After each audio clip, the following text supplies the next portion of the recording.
Next problem, orthocenter of the triangle formed by the sides. ఒక 3 equations ఇచ్చారు. ఇవి triangle యొక్క సైడ్స్గా చెప్తున్నారు.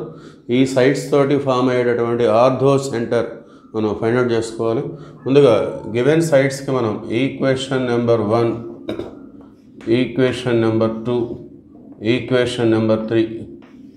సో ఇక్కడ ఈక్వేషన్ 1, ఈక్వేషన్ 3 అబ్జర్వ్ చేసినట్లయితే XYల కోఎఫిషియంట్స్ ఇంటర్చేంజ్ అయినాయి. ఇక్కడ 4, 7, ఇక్కడ 7, 4. ఓకే, అట్లానే ఒక చోట మైనస్ ఉంది, ఒక చోట ప్లస్ ఉంది. సో ఈ విధంగా ఉన్నప్పుడు ఇవి పర్పెండిక్యులర్ లైన్స్ అయ్యే అవకాశం ఉంది.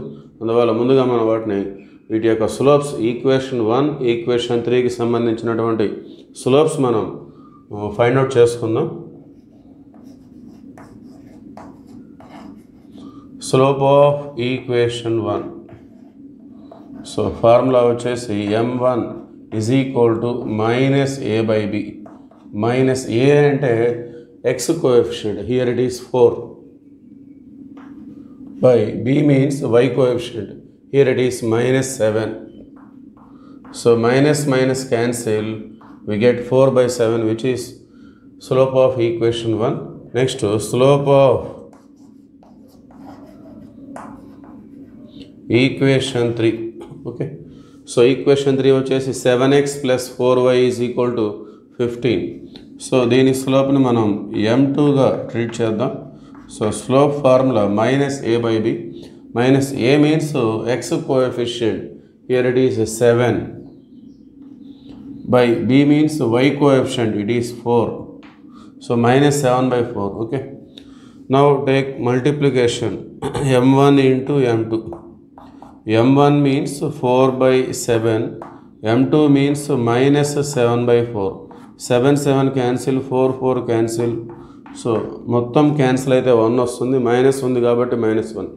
therefore product of slopes we get it is -1. that means equation 1 and equation 3 are perpendicular sides. Okay, ఎప్పుడైతే product of slopes -1 వస్తుందో therefore equation 1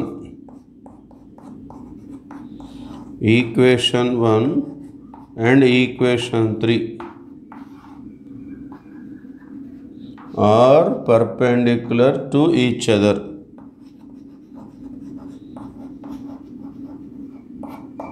ఓకే, సో ఒక 2 స్ట్రైట్ లైన్స్ పర్పెండిక్యులర్ అంటే ఆటోమేటిక్గా ఈ 3 స్ట్రైట్ లైన్స్ కూడా ఒక రైట్ యాంగిల్ ట్రయాంగిల్ ఫామ్ చేస్తున్నాయని చెప్పేసి మనం కన్ఫర్మ్ చేసుకోవచ్చు.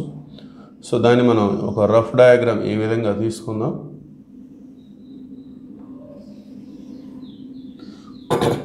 సో ఇక్కడ రైట్ యాంగిల్ ఉంటుంది. సో ఇక్కడ ఈక్వేషన్ 1, అలానే ఇక్కడ equation 3. Why? Because these 2 are the perpendicular sides. ఇవి 2 పర్పెండిక్యులర్ సైడ్స్ కాబట్టి వాటిని ఆ విధంగా తీసుకున్నాం. అట్లానే ఇది వచ్చేసి ఈక్వేషన్ 2. ఓకే, సో మరి రైట్ యాంగిల్ ట్రయాంగిల్లో ఆర్థో సెంటర్ అంటే it is nothing but the point of intersection of perpendicular sides. So right angle ట్రయాంగిల్లో ఆర్థో సెంటర్ కనుక్కోవడం అంటే పర్పెండిక్యులర్ సైడ్స్ ఏవైతే ఉంటాయో వాటి యొక్క పాయింట్ ఆఫ్ ఇంటర్సెక్షనే ఆర్థో సెంటర్ అవుతుంది. Okay, that is the concept. In right angle triangle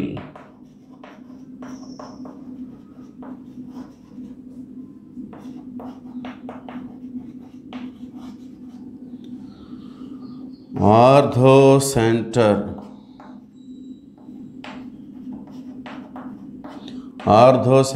is equal to point of intersection of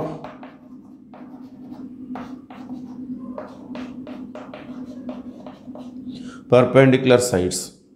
Okay, ఆర్థోసెంటర్ is the point of intersection of perpendicular sides. Perpendicular sides ఏవైతే ఉంటాయో వాటి యొక్క point of ఇంటర్సెక్షనే మనకి orthocentre అవుతుంది. This is the orthocentre.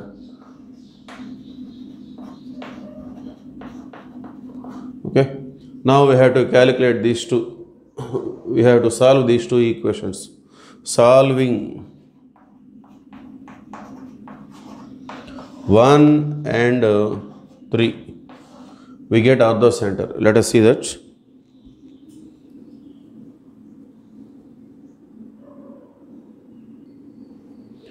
Okay, continuation. Now solving equation 1 and equation 3. So the equation 1, 4x minus 7y plus 10 is equal to 0. Equation 3, 7x plus 4y equal to 15 అని ఇచ్చారు. 15 left side వస్తే minus అవుతుంది. So taking cross multiplication rule x, y, 1. So ముందుగా y coefficient equation 1లో y coefficient -7, 10, 4, -7. So next equation lo y coefficient 4, -15, 7, 4. Okay, x by, so -7 into -15, minus plus 15 7 ja, okay, 105 minus 4 into 10, 10 into 4, 10 4 ja 40, that is equal to y by 10 into 7, 70 minus 4 into -15, minus into minus plus 4, 15 ja 60, okay, 1 by 4 4 ja 16, formula minus 7 into -7 minus 49, minus become plus 49, okay.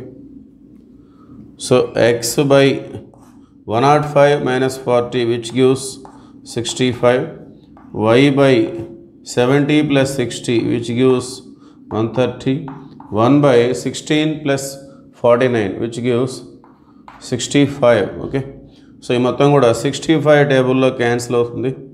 65 1 జా, 65 2 జా, 65 1 జా, okay. So 1 by 1 అంటే 1. So therefore x is equal to 1 into 1, 1. Y is equal to 2 into 1, 2. Therefore orthocenter